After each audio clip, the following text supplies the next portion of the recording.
Hey beautiful people, it's Didi here again and you're welcome to my channel. How are you all doing? I really do hope you're doing amazing. If you're new to this space, kindly subscribe to the channel, give this video a thumbs up, share it. To my returning subscribers, thank you so much for always stopping by to watch my videos. I really do appreciate it. Thank you.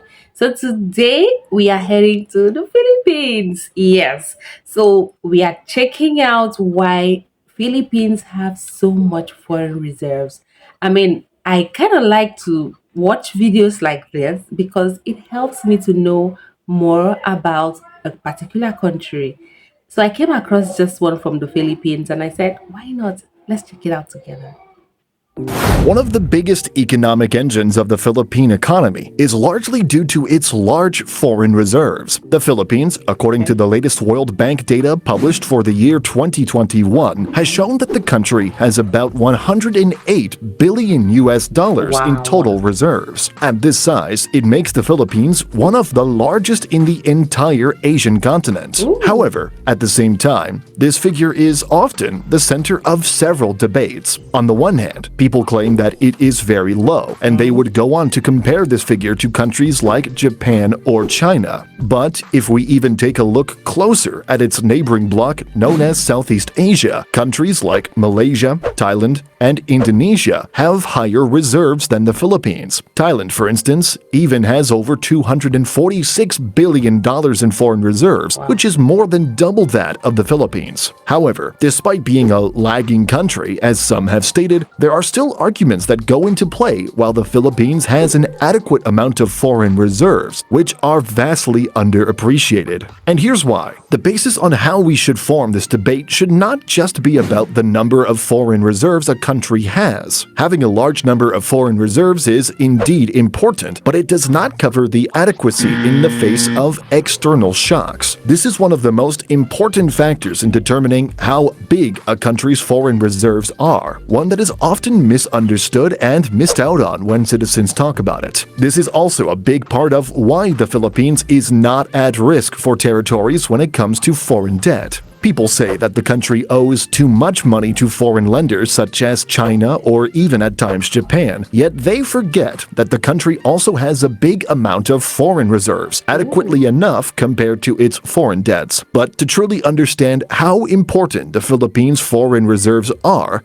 you must first take a look at the first key data point. According to the World Bank's 2021 data, which shows what is known as the total reserves in months of imports, meaning how much reserves a country has relative to its imports, shows that the Philippines has the highest in all of Southeast Asia's biggest economies. As of the 2021 data, the Philippines has about 10 months of total reserves in months of imports. Thailand, for instance, has only about 9 months of total reserves in months of imports, whereas even Vietnam only had 4 months. This is also a necessary data point that showcases how much the Philippines can absorb in the case of a downturn. For instance, we have seen several commodity shocks in recent months where oil and gas had seen prices skyrocket. This has caused a strain on Philippine importation, but it was adequately met due to considerable foreign reserves. Furthermore, imports aside, another key aspect that shows how robust the country's foreign reserves are is due to external debt. The dataset of the World Bank, which calculates the total reserves as a percentage of external debt, is the second factor here. Because foreign reserves are also what is being used to pay the external debt. You borrow in US dollars, you pay in US dollars. The risks here are likely disastrous. Foreign debt has crumbled several economies globally. The Philippines crisis in the early 1980s was even a historical case related to its foreign debt. Therefore, the need to have larger foreign reserves over its external debt is necessary. As of 2021, the Philippines has about 102.2% of total reserves as a percentage of external debt, higher than both Vietnam and Indonesia and only behind Thailand.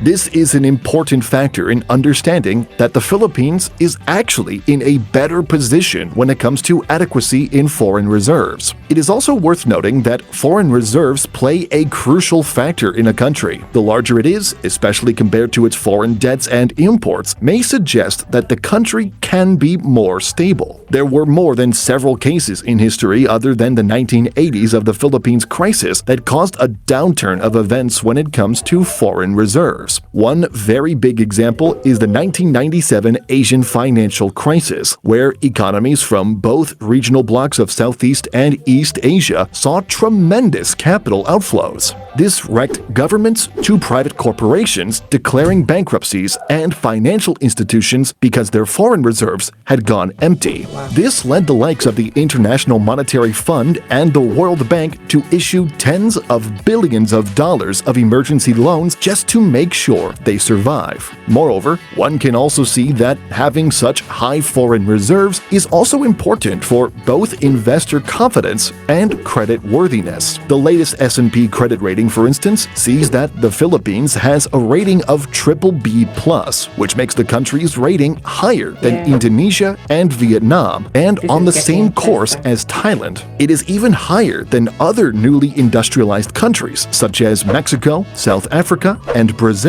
And despite these, it is regrettable that Filipinos have misunderstood how big the Philippines' foreign reserves are. A big misconception related to the country's foreign reserves is about the Philippine trade industry. Many people know that it is a disaster. The Philippines imports more than it exports. For context, in 2022, the Philippines had a trade deficit of more than 50 billion US dollars. This suggests that the Philippines imported more goods than it exported, which is a bad sign indeed. However, it is also worth noting that despite the country's bad trade deficit, which is not limited to 2022 alone but has occurred several times in the past decades, still saw the overall balance of payment, which is a concept that calculates the inflow and outflow of money, is overall positive. That is why the Philippines, even despite having a trade deficit of billions of dollars, has still seen a continued increase in foreign reserves. There are big players in the entire balance of payment industry of the Philippines that have helped push the country's overall foreign reserves accumulation. Factors are all but forgotten, as most people often only focus on merchandise trade. For instance, the Philippines is a big player in the entire business process outsourcing hub. The Philippines, even though it imports more goods than exports, actually exports more services than imports. Indeed, a huge part of all of these is due to the call center industry, which has garnered billions of dollars every single year in foreign inflows.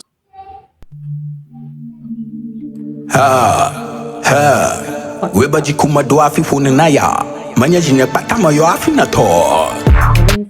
Is due to the call center industry, which has garnered billions of dollars every single year in foreign inflows. According to the latest data published by the Central Bank of the Philippines, in the first 9 months of 2022, the service surplus recorded about $10 billion.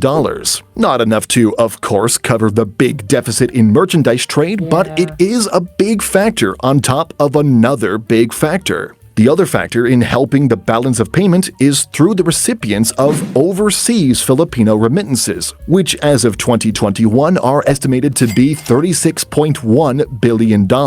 Other factors are also at play in the industry other than OFW and BPOs. We can also say and be thankful for the prudent monetary policy adopted by the Central Bank of the Philippines. This policy has helped manage capital flows and eventually the buildup of foreign reserves. This is likewise a huge part when we talk about the entire foreign reserves of the Philippines. These factors, from service exports to overseas Filipino workers' remittances, have helped not only alleviate the burden of having a big merchandise trade deficit, but also help increase the overall foreign reserves of the Philippines to where it is today, at a level that has arguably made the country's overall economic positioning to external shocks safer. But this is not to claim that the Philippines should focus on where it is today. Of course, the Philippines must fix its merchandise deficit. It cannot solely rely on services and remittances forever. But it is a video that states that despite most people's claim that the Philippines is in a terrible position due to its lack of exports, is entirely a one-sided view and must take into consideration the fact that there are also other factors playing within the Philippine economic landscape.